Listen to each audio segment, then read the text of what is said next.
Hello, everyone. This is Roberta Alvarez.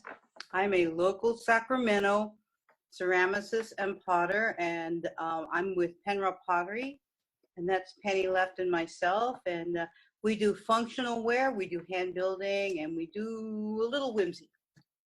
And I'm here today with Susan Silvester, one of my favorite artists. Thank And you. she is a fabulous, what she call an interdisciplinary artist. She works with different mediums and is originally from New York City.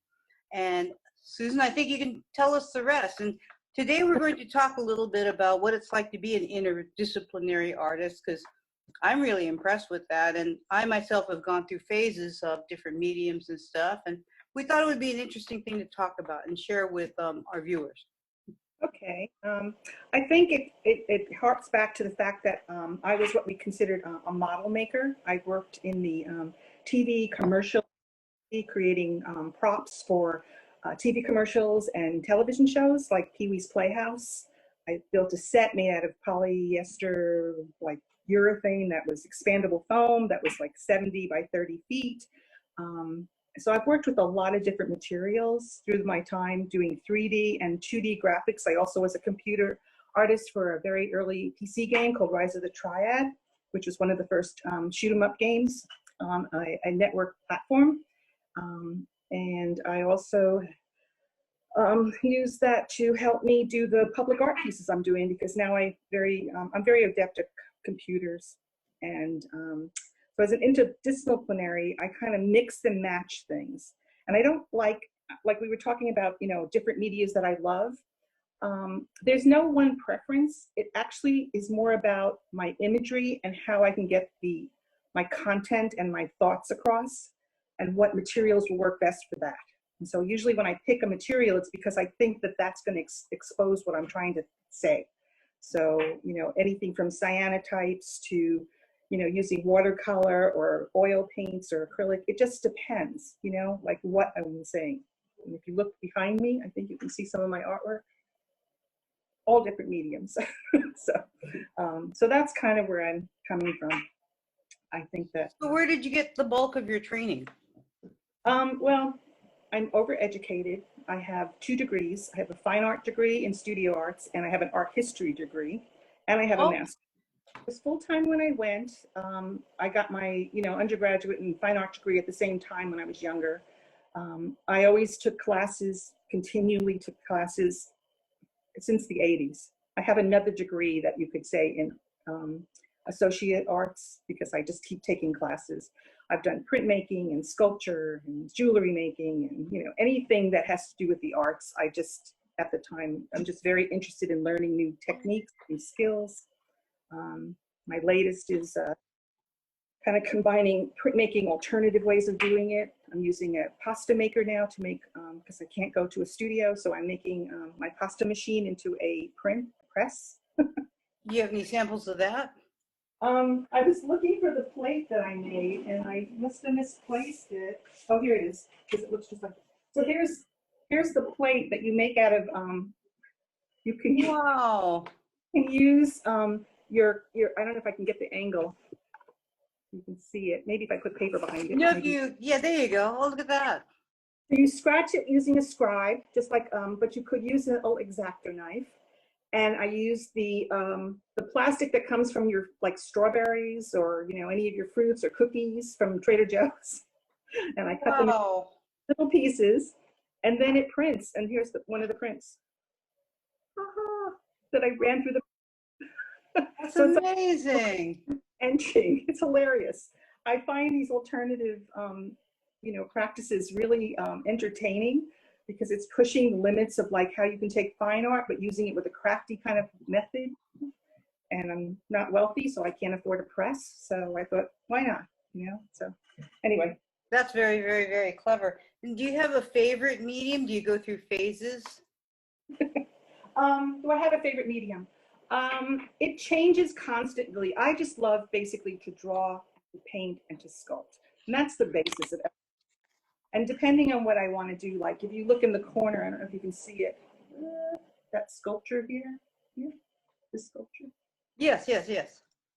That's felt. And that happened by accident. I saw a piece at Axis Gallery in Sacramento of this woman named Stephanie Metz, and she did this giant fuzzy frog, and I was just fascinated by it. And then I took a Mediums class. take some effort and they take a lot of time, and you could spend, most people could spend a lifetime doing one medium, Right. yet you do quite a few, and you're certainly no slouch in ceramics. I'm just really impressed with your work, but how much time have you given it? Have you always been a ceramicist on and off?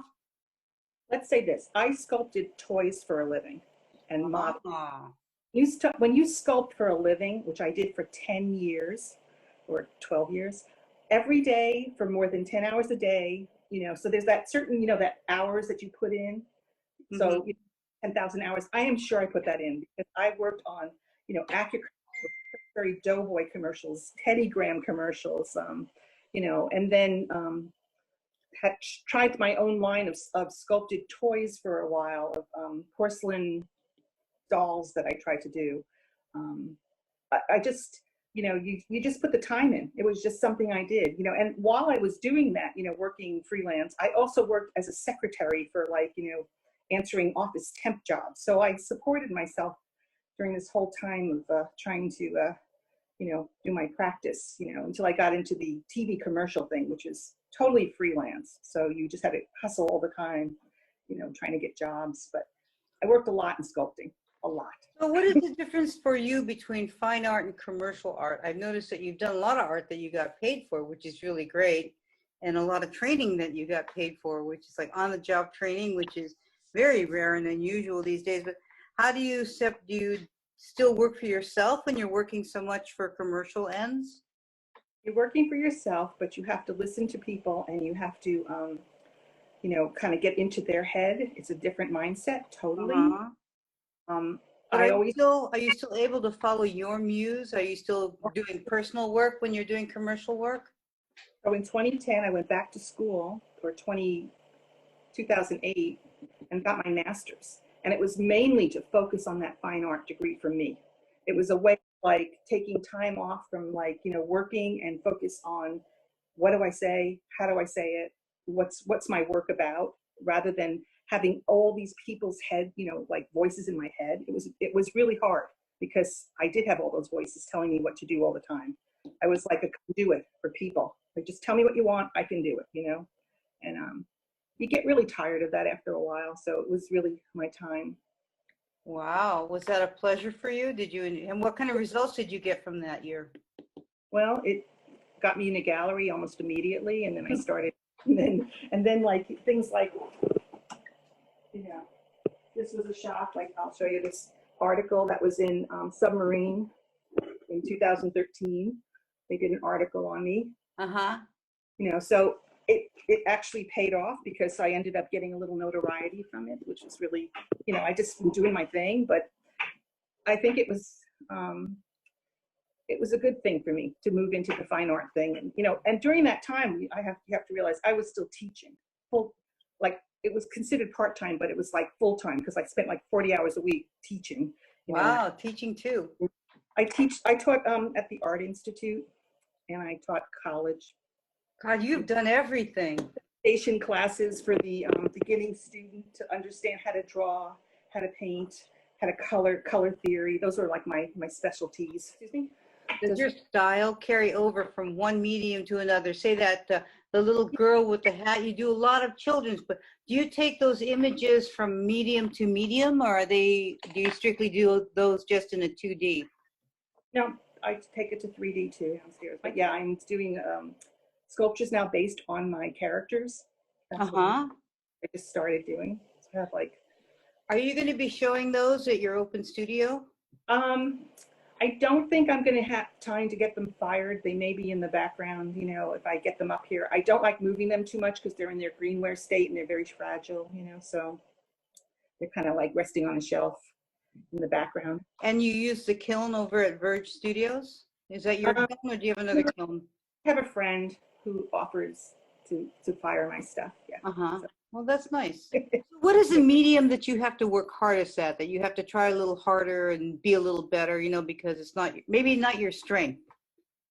I think that it's my strength and my weakness at the same time. painting and drawing. I mean, it's the hardest thing to do. It's just hard.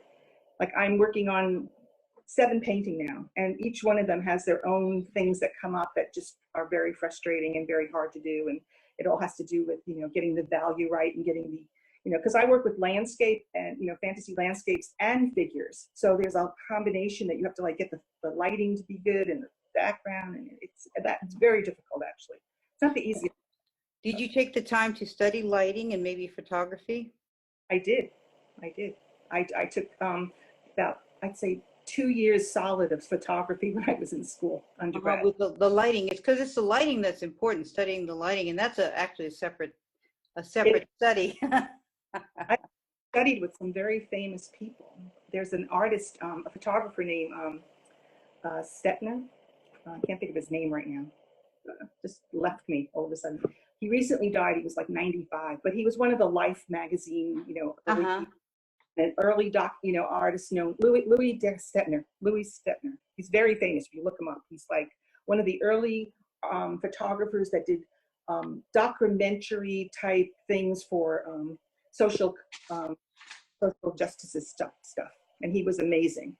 And he kind of took me under his wing, and he kind of helped me a lot. So, yeah, Oh, cool. yeah, really. Well, we've gone on for quite a bit. We've exceeded our goals. Well, I'm happy. Supremely. I do have one more question for you.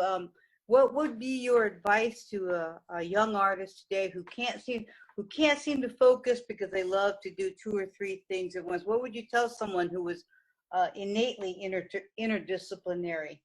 I think when you start out, I think you should try everything. I think you know, I don't think you should, like, you know, school dares you to, you know, that's your master's. But when you're first starting out, try everything, you know, do everything, you know, you know, I've gone through many phases of many different things that I thought, but I think the one thing I will take away, don't try to think that you're going to make a product that you're going to sell without the passion behind it of really loving what you're doing. Because I've tried that and it never works, because you yourself get bored with it because you're not really into it. When you find what you love to do consistently over and over again, it comes easy. It's not something you force as a product. So I think that's the only thing I think that you could take away. It's just thank you. And maybe one last question. What do you think, why do you think people have the urge to create and maybe to acquire? Because you know, people do both, especially as artists. So you love other people's work. I mean, what is it? What makes you create? What is ultimately what drives you to do what you do?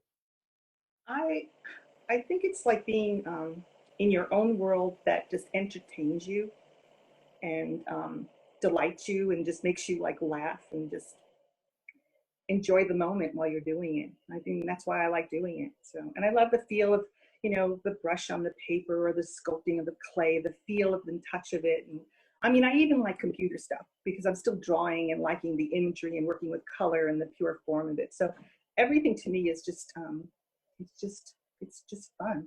That's all. Well, thank you, Sue. And I want to thank everyone who found us on the internet. But this has been really, really great, and really appreciate you taking the time to share some of your thoughts and ideas. There's lots of things that I never knew before, so thank you so much. Well, thank you for asking me. I really appreciate it, and I think you did a great job. Oh, thank you.